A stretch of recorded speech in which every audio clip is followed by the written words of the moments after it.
എനിക്ക് ഒത്തിരി ഇഷ്ടമാണ്. Thank you. ഒത്തിരി സിനിമകൾ കണ്ടു വളർന്നതാണ് ഞാൻ. Thank you.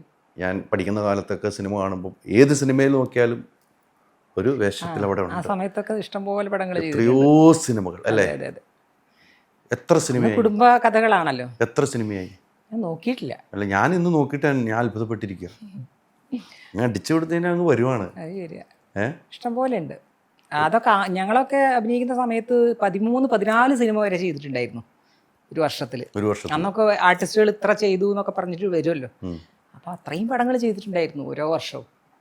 പിന്നെ അത് കുടുംബകഥകളുടെ കുറവ് കാരണം പിന്നെ കുറഞ്ഞതായിരിക്കും. എനിക്ക് തോന്നുന്നു എല്ലാവരും കൂടെ അഭിനയിച്ചിട്ടുണ്ട്, മിക്ക ആൾക്കാർ അല്ലേ? മിക്ക ആളുകൾ കൂടെ അഭിനയിച്ചു. ലാലേട്ടൻ എന്ന്, മമ്മൂക്ക, അതെ, അത് അടുത്ത് പറയേണ്ട പേരുകളാണ്. സുരേഷ് ഗോപി ചേട്ടൻ, ജയറാം, മുകേഷ്, ജഗദീഷ്, പിന്നെ ആരും ആ സമയത്ത് ഉണ്ടായിരുന്ന എല്ലാവരുടെ കൂടെ അഭിനയിച്ചിട്ടുണ്ട്. അവരൊക്കെ ഇപ്പോഴും ഉണ്ട്, ഇപ്പോഴും ഇല്ല എന്നുള്ളതല്ല, അന്നൊക്കെ അവരുടെ നല്ല സമയമാണ്. സിദ്ദീഖ്, എനിക്ക് സീനത്ത് എന്നൊരു ആക്ടറിൻ്റെ ജീവിതം എനിക്ക് തോന്നുന്നു നാടകത്തിൽ നിന്നാണ് വരുന്നത്. പിന്നെ ഡബ്ബിങ്ങിലേക്ക് പോയി, ടെലിവിഷനിലേക്ക് പോയി, എല്ലാ മേഖലയും കൈവച്ചു. അതൊരു വലിയ ഭാഗ്യമല്ലേ? തീർച്ചയായിട്ടും. അല്ല, അത്തരം ഒരു ഭാഗ്യം എല്ലാവർക്കും കിട്ടണമെന്നില്ല. എനിക്കൊന്നു ശ്വേതാമേനോന് വേണ്ടി ശബ്ദം നൽകി അവാർഡ് വരെ കിട്ടി, പരദേശി എന്ന സിനിമയ്ക്കാണോ അല്ലേ? പക്ഷേ ശ്വേതയ്ക്ക് അവാർഡ് കിട്ടിയത് ഞാൻ ഡബ് ചെയ്ത ഒരു പലേരി മാണിക്യം, അതിലാണ് ഞാൻ ഫുള്ളായിട്ട് ചെയ്തത്.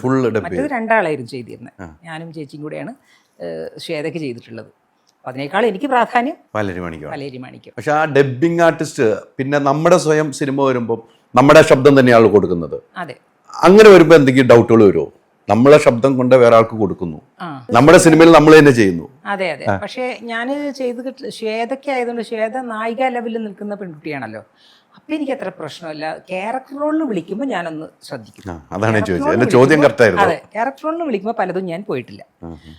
ശ്വേതയ്ക്കൊന്നും ചെയ്താൽ നമുക്ക് അതൊരു പാരയായിട്ട് വരുന്നില്ല. നേരെ മറിച്ച് നമ്മൾ അതേ റോള് ചെയ്യുന്ന ഒരാൾക്ക് പോയിട്ട് നമ്മൾ സ്ഥിരം ഡബ് ചെയ്ത് കഴിഞ്ഞാൽ നമ്മൾ ഡബ്ബിംഗ് ആർട്ടിസ്റ്റിലേക്ക് മാറും. സ്വാഭാവികമായിട്ട് മാറാൻ ചാൻസ് ഉണ്ട്. അപ്പോൾ അത് വ്യത്യാസം ഉണ്ടാവില്ലല്ലോ. പിന്നെ ശ്വേതയ്ക്ക് ചെയ്യണില്ല, ഒരു കുഴപ്പമൊന്നുമില്ല. ഒത്തിരി ജീവിത അനുഭവമുള്ള ഒരാളാണല്ലേ? പല ആളുകളിലേക്കും കൂടെ സിനിമയിൽ അഭിനയിച്ചു വന്ന് ഒത്തിരി രസകരമായ ഓർമ്മകളുണ്ടാകും. അതൊക്കെ ഓർത്തെടുക്കാൻ പറയുകയാണെങ്കിൽ ഒത്തിരി ഉണ്ടാവുമെന്ന് എനിക്കറിയാം. രസകരമായ മുഹൂർത്തങ്ങൾ, പക്ഷെ വിഷമമുണ്ടായ മുഹൂർത്തങ്ങൾ, ആ ഒറ്റപ്പെടലിൻ്റെ മുഹൂർത്തങ്ങൾ, കൈ പിടിക്കാൻ ഒരാളില്ലാതെ വരുന്ന സമയങ്ങൾ, കൈ ചേർത്ത് പിടിക്കുമ്പോൾ ഉണ്ടാകുന്ന സന്തോഷവും തുക, അങ്ങനെ ഒത്തിരി പേരുണ്ട്. നമ്മളൊന്ന് ചേർത്ത് നിർത്താൻ ഒരാളുണ്ടെങ്കിൽ നമ്മൾ ചേർന്ന് നിൽക്കാൻ ഭയങ്കര ഇഷ്ടപ്പെടും. എല്ലാവരും അങ്ങനെ. ഞാനാണെങ്കിൽ എനിക്കൊരു വിഷമം ഒന്ന് ചേർത്ത് പിടിക്കാൻ ഒരാളുണ്ടെങ്കിൽ ചേർന്ന് നിൽക്കാമല്ലോ. ചേർന്ന് നിന്നിട്ട് ചേർത്ത് പിടിച്ചിട്ട് കാര്യമില്ല. അങ്ങനെയൊക്കെ ഒത്തിരി അനുഭവം ഉണ്ടായിട്ടുണ്ട്.